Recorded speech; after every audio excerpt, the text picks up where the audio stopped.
مقاصدنا واغفر لنا ما مضى يا واسع الكرم يا رب بالمصطفى بلغ مقاصدنا واغفر لنا ما مضى يا واسع الكرم يا رب بالمصطفى بلغ مقاصدنا واغفر لنا ما مضى يا واسع الكرم هو الحبيب الذي ترجى شفاعته لكل هول من الأهوال مقتحم يا رب بالمصطفى بلغ مقاصدنا واغفر لنا ما مضى يا واسع الكرم اللهم صل وسلم وبارك عليه اللهم صل وسلم وبارك عليه.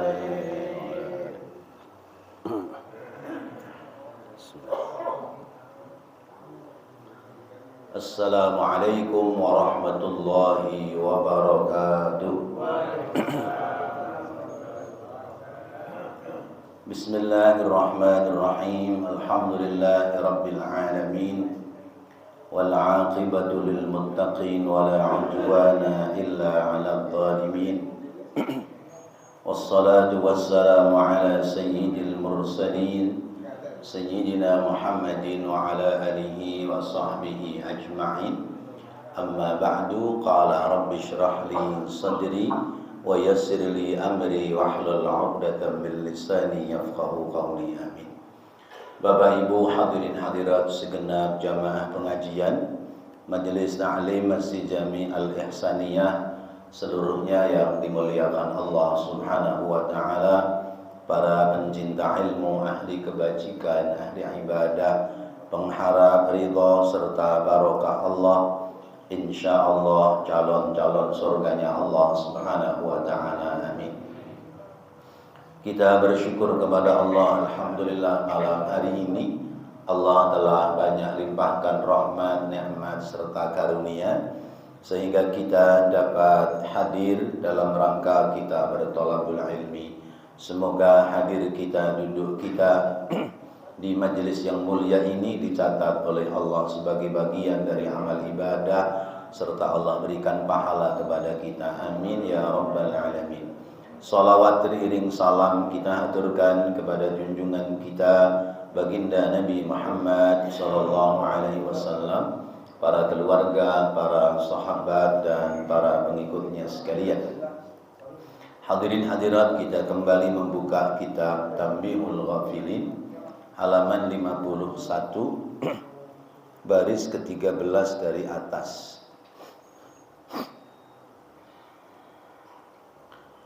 Wa ruwiya an Ibni Abbasin radhiyallahu anhuma. Sebelumnya mari kita berdoa mohon kepada Allah, semoga Allah memberikan kita ilmu yang bermanfaat untuk dapat kita amalkan dalam kehidupan kita sehari-hari. Bismillahirrahmanirrahim. La ilaha illallah. Astaghfirullah. Allahumma salli wa sallim ala sayyidina Muhammadin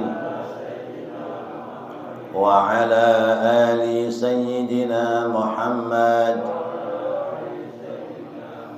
Allahumma iftah lana bihi abwab ilmika kama fatahtaha ala anbiya'ika wa ulama'ika al-mutaqaddimina والمتأخرين وانصر علينا رحمتك يا ذا الجلال والإكرام بنية القبول وتمام كل السل والمأمول على ما نوينا وعلى ما به أسلافنا وإلى حضرة النبي محمد صلى الله عليه وسلم وإلى من بنى وعمر هذا المسجد وإلى مصنفي هذا الكتاب وأصولهم وفروعهم وذرياتهم وأهل بيتهم أينما كانوا في قبورهم وإلى أرواح آبائنا وأمهاتنا وأجدادنا وجداتنا وأعمامنا وعماتنا مشايخنا وأساتذنا ولمن له حق علينا. الفاتحة. أعوذ بالله من الشيطان الرجيم. بسم الله الرحمن الرحيم. الحمد لله رب العالمين الرحمن الرحيم مالك يوم الدين إياك نعبد وإياك نستعين اهدنا الصراط المستقيم صراط الذين أنعمت عليهم غير المغضوب عليهم ولا الضالين آمين. Bismillahirrahmanirrahim. Waruwiya, dan diriwayatkan an Ibni Abbasin, dari sahabat Abdullah bin Abbas, yakni sepupunya Rasulullah sallallahu alaihi wasallam, radhiyallahu anhuma, semoga Allah ridho kepada keduanya, yakni kepada sahabat Abdullah dan kepada sahabat Abbas ayahnya. Annahu, bahwasanya ia qala, telah berkata, salah satu akhlaqin, ada 3 akhlak, 3 kelakuan, perilaku, kanat, terjadi, fil jahiliyati, di zaman jahiliyah, mustahabbatun, disenangi, wal muslimuna, dan orang-orang muslim, aula, lebih menyenangi, lebih mengutamakan, biha, kepada salah satu akhlaqin. Awaluha, yang pertama, law nazala bihim dha'fun, law nazala, apabila datang, bihim, kepada mereka, dha'ifun, orang yang lemah, lajtahadu, maka pasti mereka bersungguh-sungguh, fi birrihi, di dalam berbuat baik atau membantu, menolong kepada orang yang lemah itu. Wasani, dan yang kedua, laukanat, seandainya ada, seandainya terjadi, liwahidin, kepada salah seorang, minhum, di antara mereka, imra'atun, seorang perempuan, kaburat, yang telah berusia, indahu, di sisinya, la yutalliquha, maka ia tidak menceraikan kepada wanita yang sudah usia tadi, wa yumsikuha, dan menahan untuk menceraikannya, makhafatan, karena khawatir atau takut, tudayyi'a, apabila menyia-nyiakan. Wasalisu, dan yang ketiga, kebiasaan orang jahiliyah yang kemudian menjadi kebiasaan pula oleh orang-orang Islam, idza lahiqa, apabila berjumpa, bijarihim, kepada tetangga mereka, atau apabila bertemu atau diketemukan, bijarihim, terhadap tetangga mereka, dainun, memiliki hutang, asabahu, yang mengenai kepadanya, syiddatun, yang sangat berat, au jahdun, atau kesulitan, ijtahadu, mereka bersungguh-sungguh untuk membantu, hatta yaqdu, sehingga mereka siap membayarkan dainahu, akan hutang tetangganya.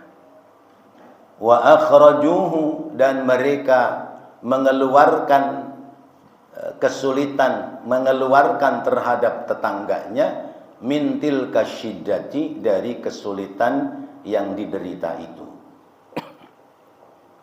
Bapak-bapak, ibu, hadirin hadirat rahimakumullah, bab tentang kita kudu hormat kepada tetangga. Ada kebiasaan orang jahiliyah sebelum Islam ya, yang bagus. Jadi jahiliyah itu tidak selamanya tidak bagus. Ada pula hal yang bagus yang menjadi tradisi bagi mereka.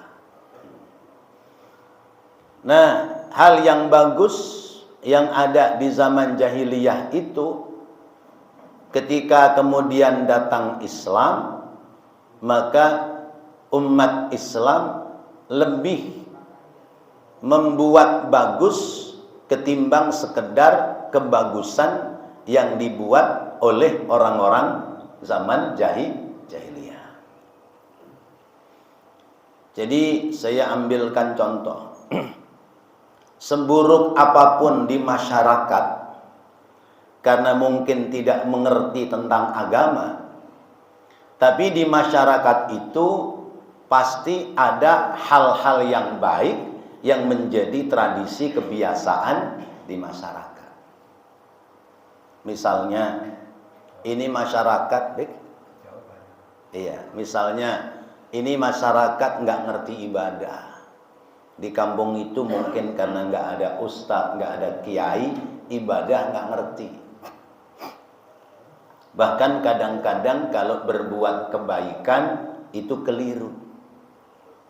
Seperti selamatan, ya, syukuran atas kesuburan bumi, dibuat sedekah bumi. Ya. Sedekah buminya itu nanggap wayang. Ya. Wayangnya, lakonnya apa biasanya Pak Sion? Ya. Lakonnya pokoknya tentang dewa yang membuat kesuburan. Padahal ini masyarakat muslim, mungkin 100% di kampung itu muslim, tapi memang tidak kenal dengan agama secara baik. Jadi apa yang mereka perbuat, ya itulah kebaikan bagi mereka.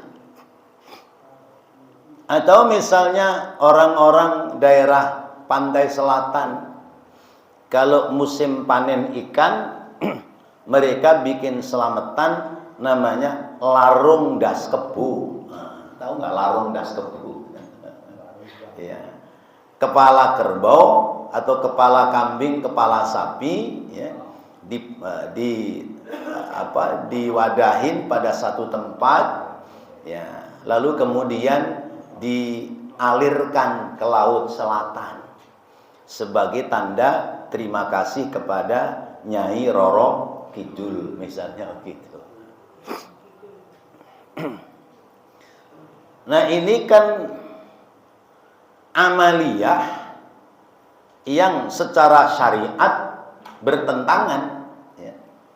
Tetapi pada praktek pekerjaannya di situ ada nilai-nilai kebaikan yang dia perbuat.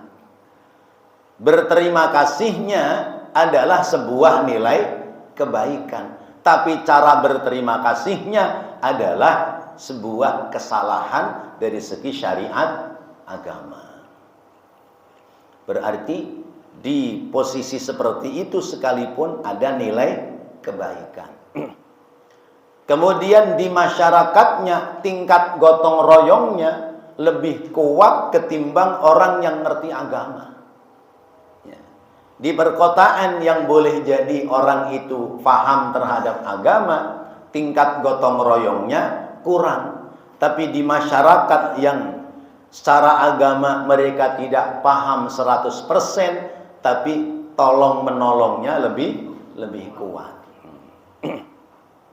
Nah, rupanya hal seperti ini juga terjadi dulu zaman jahiliyah. Ada hal-hal yang baik yang menjadi perilaku di zaman jahiliyah. Ada hal-hal baik yang berkembang di masyarakat sebelum masyarakat kenal dengan Islam. Ya, seperti bikin selamatan, ya. Kalimatnya selamatan, tapi tata caranya yang tidak sesuai dengan syariatnya. Misalnya mau bikin selamatan, besok mau nyunatin anak atau mau ngawinin anak, itu sore ini bikin tumpeng, ya. Apa namanya? Sajen, ya. Ya. Ada nasi sekepel, ya. Terus dipasangin bawang merah sama cabai merah, ya. Terus diputernya dikasih lauk pauk, pakai salangan. Kalau dulu ingat saya itu pakai pelepah pisang, dibikin kotak 4, disalang pakai bambu, ancak kecil, ya. Terus kemudian di situ dipasangin daun pisang, lalu nasi sekepel sama apa itu bawang merah sama cabai merah, ya. Taruh dah tuh di pojokan kampung, ya. Ya, macam-macam dah niatnya, biar besok hajatan nggak hujan, ya. Biar selamat karena setannya sudah dikasih sesajen. Jadi kalau setannya marah nanti bisa berantakan acaranya tuh. Nah, itu cara berpikir sederhana nenek moyang kita zaman dulu. Tetapi ketika Islam datang, maka kebaikan-kebaikan yang bersumber dari luar Islam, yang menyimpang dari syariat Islam, digeser, dipindah. Ya. Misalnya tradisi selamatannya ada, tapi naruh tumpeng di pojok kampung sudah nggak ada, ya. Yang ada ngundang orang, zikir bersama, didoain oleh ustadznya, tumpengnya dibawa oleh yang pada datang masing-masing. Misalnya seperti itu. Nah, ini adalah menjawab persoalan yang timbul di masyarakat pada zamannya. Zaman dulu orang tua kita kalau malam Jumat itu bakar kemenyan, ya. Di pojok rumahnya itu ada angkelo. Tahu angkelo? Angkelo apa angkelo? Angkelo. Anglo. Nah, kalau angkelo mah yang bunyi. Anglo. Wadah dupa, wadah kemenyan, ya. Ya, mungkin masih pada menangi yang begitu, masih pada ngalamin. Ya, kalau menangin ada yang ngalamin, ya. Masih ada yang ngalami, ya. Berarti kalau ada yang ngalamin model seperti itu, sekarang sudah tua. Karena itu tahun-tahun 60-an, tahun 70-an. Ya, ya. Pokoknya di bawah tahun 70-an. Tahun kesininya sudah banyak berubah. Dulu doanya itu pakai bahasa daerah, ya.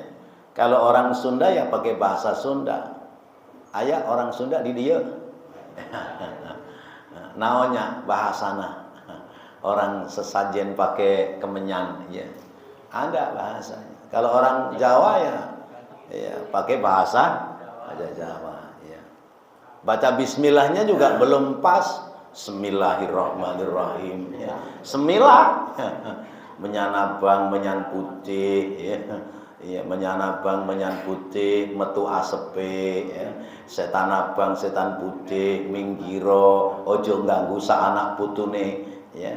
Awain dewi. Itu seperti itu bahasanya orang-orang dulu, ya. Ya, karena memang paham agamanya baru segitu. Ya, tapi ketika zaman ini berubah karena ada era zaman santri, ya, banyak santri-santri, anak-anak kampung yang pada nyantri ke pesantren, tahu tentang agama, maka kemudian dirubah, ya. Bakar kemenyannya masih, ya. Naruh kembangnya masih, tapi begitu bakar kemenyang, ila hadratin nabiyil mustafa rasulillah sallallahu alaihi wasallam, al-fatihah, A'udzubillahi minasyaitonirrajim. Bismillahirrahmanirrahim. Alhamdulillahirabbil alamin. Arrahmanirrahim. Maliki yaumiddin. Iyyaka na'budu wa iyyaka nasta'in. Ihdinas siratal mustaqim, siratal ladzina an'amta 'alaihim ghairil maghdubi 'alaihim waladdallin. Terus baca kulhu 3 kali, baca al-falaq, baca an-nas, terus doanya kepada Allah. Kemenyannya dibakar. Tapi sudah tidak kepada setan, tapi sudah kepada Allah. Nah, ini pergeseran, menggeser tradisi luar Islam masuk pada tradisi Islam. Boleh nggak begitu? Ya boleh, karena niatan bakar kemenyannya supaya ruangannya wangi. Ditambah itu kembang-kembang yang baunya wangi. Jadi niatnya sudah dirubah. Nah, tradisi itu sebuah kebaikan di masyarakat, tetapi karena faham agamanya belum, maka kebaikannya sesungguhnya hal baik, tapi tata caranya yang keliru. Nah, zaman jahiliyah juga begitu. Diterangkan oleh Sayyidina Abdullah ibnu Abbas, dulu zaman jahiliyah itu ada 3 pekerjaan yang baik yang dilakukan oleh orang-orang Arab sebelum Islam. Apa di antaranya? Ini sebuah akhlak yang dilakukan oleh orang zaman jahiliyah. Yang pertama, kalau ada tamu, mereka mensegerakan berbuat baik kepada tamunya. Tuh, orang jahiliyah dulu kalau kedatangan tamu, mensegerakan berbuat baik kepada tamunya. Lepas berbuat baiknya sesuai dengan ketentuan agama atau tidak, dilihat. Ada di wilayah kita Indonesia, saya lupa di daerah mana, itu kalau ada kedatangan tamu, maka berbuat baiknya kepada tamu adalah mempersilahkan tamu meniduri istrinya. Daerah mana itu? Dia berbuat baik, tapi kebaikan yang keliru. Kebaikan yang keliru. Ya. Hah? Ya makanya yang muda-muda senengnya namu melulu, nggak mau nikah, ya tiap malam aja namu ke tetangga kemana, namu lagi kemana, ya. Nah, umpamanya seperti itu. Jadi melayani tamunya sebuah kebaikan. Hanya cara melayani tamunya yang boleh jadi ada yang sesuai dengan syariat atau tidak sesuai dengan syariat. Misalnya kebiasaan orang jahiliyah, kalau ada tamu datang, segera memberikan suguhan kepada tamu. Suguhannya apa?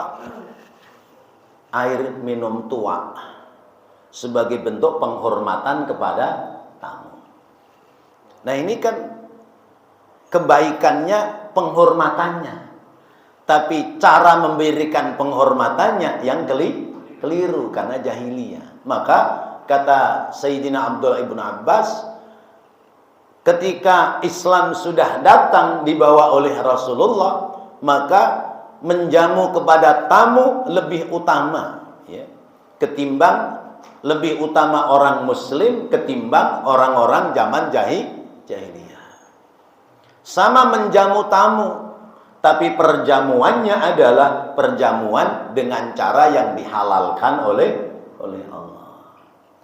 Misal orang laki-laki namu ke rumah, kebetulan di rumah itu, ya, tuan rumahnya nggak ada.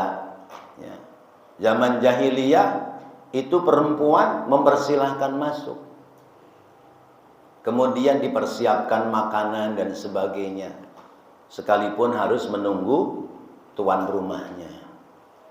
Nah, karena tidak mengerti hukum dan sebagainya, bisa jadi karena sepi, yang layanin adalah istri tuan rumahnya, bisa jadi masalah. Tapi ketika Islam datang melayani tamu tidak seperti itu. Ada orang namu ketok pintu, assalamualaikum, waalaikumsalam, yang ada di rumah, nyonya rumah, tuan rumahnya nggak ada. Nyonya rumah tanya, Bapak siapa? Saya si fulan, teman dari suami ibu. Mohon maaf, suami saya belum pulang. Ada pesan apa Pak? Nanti saya sampaikan. Oh enggak, saya ingin ketemu. Kalau ingin ketemu, nanti suami saya kira-kira 1 jam lagi pulangnya. Kalau begitu, nanti Bapak balik lagi aja 1 jam yang akan datang. Itu saja, caranya seperti itu. Ya, bukan masuk disuguhin kopi apa dan sebagainya. Ya, itu tamu sendirian di rumah, tuan rumah nggak ada. Ini bisa bahaya. Karena di situ setan akan bermain. Nah, jadi zaman jahiliyah ada kebaikan apa? Berbuat baik kepada tamu, mensegerakan memberikan suguhan kepada tamu. Maka zaman Islam lebih baik daripada zaman jahiliyah. Dalam memberikan suguhan kepada tamu lebih baik zaman Islam ketimbang zaman jahiliyah. Maka orang Islam yang ketika kedatangan tamu tidak bisa menservis tamu dengan baik, tidak bisa menjamu tamu dengan baik, maka dia kalah dengan orang jahiliyah. Orang jahiliyah aja masih mau ngelayanin tamu. Masa orang Islam, orang yang ngerti ibadah, tahu tata cara, aturan dalam hidup, dia malah tidak mau menghormati kepada tamunya. Yang kedua, ada kebiasaan baik yang dilakukan oleh orang-orang zaman jahiliyah. Apa itu? Lau kanat liwahidin minhum imra'atun kaburat indahu la yutalliquha wa yumsikuha makhafatan an tudayyi'a. Seorang suami apabila punya istri, ya, istrinya menua bersama dengan dirinya, maka istrinya tidak disia-siakan. Istrinya sudah tua, tidak kemudian sudah tua, gue ceraiin aja dah, ceraiin aja dah, ntar cari lagi yang muda. Bila perlu kalau ada yang mau tukar tambah dah. Emang sepeda motor. Kalau sepeda motor ke rumah Pak Usup beres. Iya, ya Pak Usup ya. Motor saya ya tahun 2010 saya mau tukar yang 2023. Ada nggak Pak Usup? Ada, beres, sepeda motor. Iya, masa istri mau tukar tambah? Ya. Nah, orang-orang zaman jahiliyah itu kalau punya istri, ya, utamanya istri pertama itu dirawat betul, ya, diurus betul, sampai kemudian menua dan tidak diceraikan. Sekalipun misalnya ini laki-laki menikah lagi dan menikah lagi, itu istri tuanya tidak diceraikan. Kenapa? Karena istri tuanya yang bikin lancar rezeki, kata dia begitu. Malah ada orang zaman sekarang punya prinsip begini, suksesnya suami berkat doa istri. Kalau istrinya yang mendoain satu, belum begitu sukses. Tapi kalau istrinya 4 doain semua, itu akan tambah sukses. Ya udah, caramu begitu silahkan kalau berani. Jangan ngomong doang ya. Iya, begitu istrinya nambah 1, wah, kepalanya pusing, puyeng melulu. Ya, belum 4 udah pusing.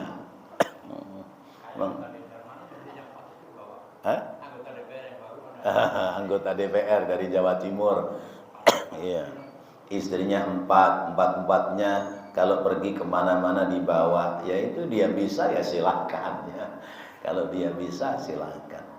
Kan 3 apa 4? Oh 3 ya. Cantik-cantik lagi. Orang duitnya banyak. Pak Ustadz Sudi juga kalau duitnya banyak bisa nambah yang cantik lagi. Asal ada keberanian gitu. Persoalannya kan orang laki itu ada keberanian apa enggak? Ya Allah. Iya.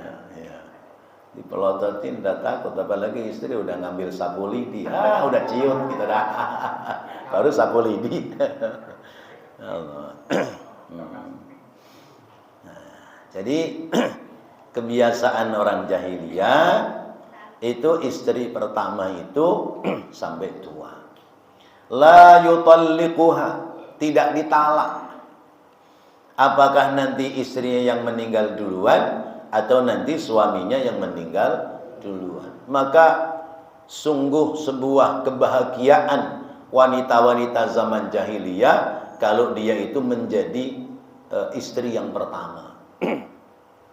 Karena akan dirawat terus sampai kemudian kematian dari suaminya. Tapi kalau istri kedua, ketiga, keempat, kelima, kesepuluh, ke-12, emang ada yang istrinya sampai 12? Ada, iya. Ghailan, ya, itu istrinya 10, ya, sebelum masuk Islam, ya. Ghailan istrinya 10. Begitu dia masuk Islam, kata Rasulullah, wahai Ghailan, ceraikan yang 6, urus yang 4 saja. Ceraikan yang 6, urus yang 4 saja. Akhirnya diceraikan yang 6, yang dipelihara yang 4. Nah, zaman jahiliyah, ya, kita sudah bahas di tafsir Al-Quran, kalau suami meninggal, maka anak laki-laki pertama mewarisi istri-istri dari, ya, ayahnya yang meninggal dunia. Misalnya, ini misal doang nih, ya. Saya punya istri 4, kemudian saya meninggal, maka anak saya, anak laki-laki saya yang pertama itu mewarisi 3 istri saya, ya, dari saya gitu. Begitu saya meninggal, anak saya mewarisi 3 istri saya. Kalau istri yang pertama kan berarti ibunya, ya. Nah, ini yang mulia. Kemudian 3 istri saya dia dinikahi oleh anak saya laki-laki yang pertama. Kalau memang istri saya masih muda, maka diurus, dirawat oleh anak saya. Tapi kalau sudah tua, dia sudah tidak mau menggauli, maka cuman tinggal menyebut antika dhahri ummi. Berarti dipensiunkan. Kamu udah tua, ya nggak mau saya ceraikan, tapi saya nggak mau ngurusin kamu. Itu namanya dimuseumkan kalau ibarat barang. Nah, itu zaman jahiliyah begitu. Nah, betapa mulia istri pertama, mulia pada tataran zaman jahili, tapi pada tataran zaman Islam tetap aja itu tidak menjadi sebuah kemuliaan. Nah, maka ketika Islam datang dalam rangka merawat istri, tidak menceraikan sampai usia tua karena khawatir dia pada posisi yang tidak baik, ya, maka itu lebih baik ketimbang zaman jahiliyah. Artinya merawat istri sampai tua tidak ada, ya kalau perselisihan pasti ada lah, namanya suami istri, ya. Nggak mungkin nggak ada gesekan, itu nggak mungkin, ya. Ya, gesekan, selisih, mungkin beda pendapat gitu, ya. Mungkin salah paham. Apalagi orang perempuan biasanya kan ngomong duluan, tapi kalau ditimpalin marah duluan. Biasanya orang perempuan begitu, ya. Tuh betul Ustaz, betul. Punya pengalaman berarti. Emang begitu rata-rata perempuan. Iya, ngomong duluan, ya. Ngomong duluan, baik tuh ngomong awalnya itu. Begitu orang lagi nimpalin aja, tahu-tahu ngambek marah. Makanya kita kudu hati-hati sama orang perempuannya. Ya, orang perempuan jangankan suaminya, ya. Rasulullah saja dilawan. Ya. Jangankan Rasulullah, Allah aja dilawan. Itu yang namanya Haulah binti Sa'labah ketika ditalak zihar oleh suaminya, ya. Karena suaminya pulang sholat Isya, itu lihat istrinya lagi sujud, Pak. Ya, lagi sujud ditungguin. Ya. Ini pasti istrinya cantik ini, nggak sembarangan. Lagi sujud ditungguin. Begitu salam selesai, ngajak, "Mak, ayo mak nyayur." Gitu. Nah kata istrinya, "Entar dulu Pak, saya kan baru rapi sholat, mau zikir dulu dah, biar selesai." Kelamaan gitu. Tunggulah barang sebentar, tuh kata istrinya begitu. Akhirnya kesel, marah dia. Ya, begitu kesel marah langsung didihar. Anti ka dhuhri ummi. Ya. Punggungmu sama dengan punggung ibuku. Sudah, berarti ini dipensiunkan. Haulah binti Sa'labah nggak terima. Lapor kepada Rasulullah. Ya Rasulullah, enak aja. Dulu saya masih cakep, disayang-sayang. Sekarang saya sudah gembrot aja. Iya, di seenaknya. Bahkan saya didihar sama suami saya. Saya nggak terima ya Rasulullah. Kata Rasulullah, Bu, sabar. Belum ada ketentuan dari Allah, terima aja dah. Kata Rasulullah begitu. Kalau memang belum ada ketentuan dari Allah, biarin. Saya mau usul sama Allah. Jadi ketika usul kepada Rasulullah ditolak karena belum ada ketentuan hukum, Haulah binti Sa'labah keluar dari rumah Rasulullah, ngangkat muka ke langit. Ya Allah, saya minta pengadilan. Saya telah didihar oleh suami saya. Turun ayat Al-Quran, surat Al-Mujadilah, ayat pertama itu. Ya, qad sami'allahu qaulal lati tujadiluha wa tashtaqi ilallah. Sungguh Allah telah mendengar, ya, ada seorang perempuan itu berdiskusi dengan kamu karena tidak ada penyelesaian, dia mengadu kepada Allah. Coba bayangin, perempuan tuh, apalagi suaminya, ya. Nabi aja masih dilabrak nggak bisa menyelesaikan, Allah langsung dilabrak. Itu perempuan, ya. Bagaimana Pak? Berani nikah lagi? Enggak, apalagi udah tua, ya. Ya Allah. Udah tua mah udah enggak qiyamuhu bi nafsi. Ya Allah. Nah, dalam Islam hal merawat istri tentu aula, lebih utama ketimbang, ya, apa yang dikerjakan oleh orang-orang zaman jahiliyah. Karena kalau zaman jahiliyah itu dasarnya hanya kasihan. Tapi kalau zaman Islam dasarnya tidak sekedar kasihan dengan istri, tapi di situ ada nilai-nilai ibadah yang harus dipertahankan. Ya, maka perceraian itu, kalau perceraian masih muda, suami istri masih muda bercerai, itu yang kasihan anak-anaknya. Anak-anaknya jadi korban. Tapi kalau sudah tua, ya, sudah umur 50-60 tahun pada bercerai, sementara anaknya udah gede-gede, udah pada rumah tangga, diketawain Pak sama anaknya. Bapak sama emak pada cerai mau ngapain sih, mau cari apaan emang, ya. Masya Allah. Nah, itu kebiasaan. Yang kedua, kebiasaan jahiliyah yang juga lebih bagus kebiasaan dalam Islam adalah merawat istri hingga usia tua, menua bersama, gitu ya. Istilahnya menua bersama. Lalu kemudian yang ketiga, ya, yang pertama ringan, yang kedua masih ringan. Tapi yang ketiga yang agak berat, apa? Idza lahiqa bijarihim dainun asabahu syiddatun au jahdun ijtahadu hatta yaqdu dainahu. Apabila orang punya tetangga, tetangganya dalam kesulitan. Kita punya tetangga kita terlilit hutang. Dia kesulitan untuk membayar hutang. Kalau zaman jahiliyah, itu tetangganya yang lain pada patungan ngumpulin duit. Misalnya utangnya 100.000, ayo pada patungan 10.000-an kumpulin buat membantu tetangganya yang punya hutang 10.000 supaya 100.000 supaya bisa segera dibayarkan. Ini sifat gotong royongnya luar biasa. Seperti tadi di awal saya sampaikan, orang kampung, orang daerah sekalipun hidupnya sederhana, bahkan mungkin agama belum tahu seluruhnya, tapi tingkat gotong royongnya lebih kuat ketimbang orang perkotaan. Tetangganya kesulitan ekonomi, dibantu, ngumpulin dana, ngumpulin biaya, dimodalin supaya dia punya usaha.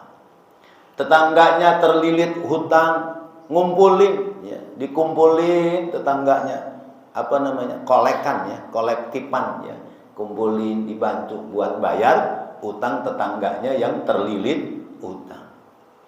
Ada yang bilang, enak banget kalau begitu. Kalau begitu gue juga bisa, gue mau ngutang yang banyak, biar nanti dibantu sama orang lain. Kita lihat, ini orang ini terlilit hutang sebab apa? Oh, memang ekonominya lemah. Sementara untuk nafkah keluarga kurang, akhirnya tutup lubang, buka lubang, tutup lubang, istilahnya seperti itu. Gali lubang, tutup lubang. Perlu dibantu yang seperti ini.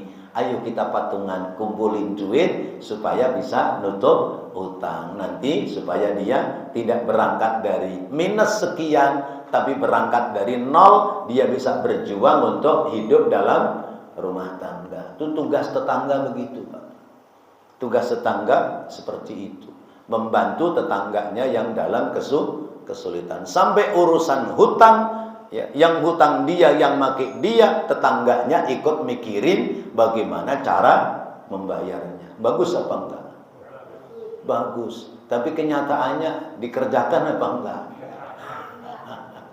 Maka ini hal yang berat, ya. Tetapi perlu menjadi bahan renungan kita, menjadi bahan pemikiran kita. Bagaimana ketika tetangga kita dalam kesulitan hidup, kita ikut bertanggung jawab untuk membantu dan menolongnya. Baik bapak-bapak, hadirin dan saudara-saudara, 3 hal nasihat yang baik yang disampaikan oleh Sayyidina Abdullah ibnu Abbas. Kalau zaman jahiliyah orang belum ngerti hukum Islam saja berani melakukan yang seperti ini, maka kita sebagai umat muslim yang tahu hukum agama, yang mengerti setiap kebaikan akan dibalas kebaikan oleh Allah, hendaknya kita tidak sekedar mengerti, tapi bagaimana kita bisa menolong, membantu, khususnya kepada kita punya tetangga. Ada yang mau nambahin? Pak Haji, bentar. Enggak, cukup ya. Baik bapak-bapak, hadirin dan saudara-saudara, ini nasihat yang baik. Tentu namanya tetangga itu sebab dekat dengan kita, ya. Jangankan bau wanginya, bau busuknya juga kita lihat, ya. Kentutnya aja baunya sampai ke ruangan kita karena tetangga sebelahan dengan kita. Tapi bagaimana kita bisa nutupin bau kentut tetangga kita dan kita bisa mengangkat bau wangi tetangga kita. Sampai-sampai kata malaikat Jibril, saya kira ya tetangga itu ya hampir-hampir saya berpikir bahwa tetangga itu memiliki hak waris atas kematian tetangga yang lain. Karena saking baiknya tetangga terhadap tetangga yang meninggal dunia, orang yang baik terhadap tetangganya hampir-hampir seperti orang yang berhak memperoleh bagian warisan terhadap tetangganya.